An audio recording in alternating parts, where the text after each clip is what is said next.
The ladies could hear carousing in the distance, excitement and nerves drawing closer until the two were indistinguishable. Inside the chamber, Princess Catherine of Aragon was as ready for her wedding night as they could make her. The room itself had taken several hours to prepare, quite why is unclear, and now the freshly made bed stood in its candle-lit centre like a solemn symbol of duty, a threat and promise alike.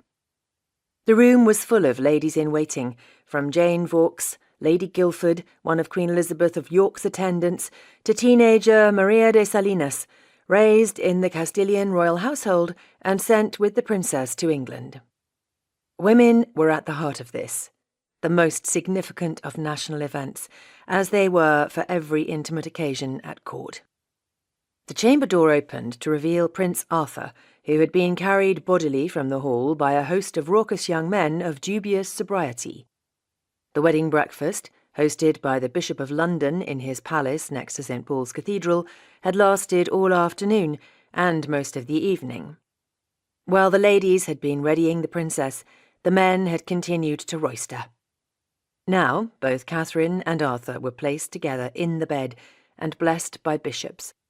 Spiced wine was passed around, though whether the male members of the party really needed any more alcohol was questionable, and then the ladies and gentlemen retired to their own chambers, leaving the royal couple to their duty. It had been a long day, and an even longer road to this wedding.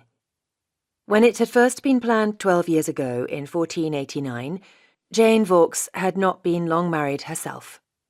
Her husband was Sir Richard Guildford, one of Henry VII's most trusted advisers, but Jane's own court pedigree was substantial without him.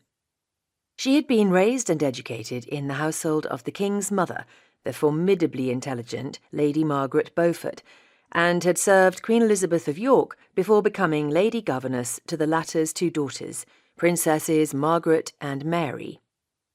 Now, at almost 40 years of age, she knew Henry VII's court, its personnel and its ceremonies intimately. Small wonder that she had been chosen to go to Plymouth with other noble women to meet Princess Catherine and escort her to London.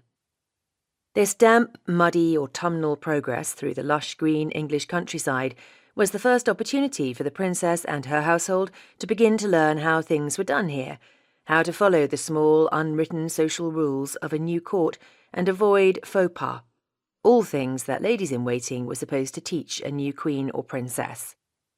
Cultural differences were already apparent. The food, particularly, would take some getting used to.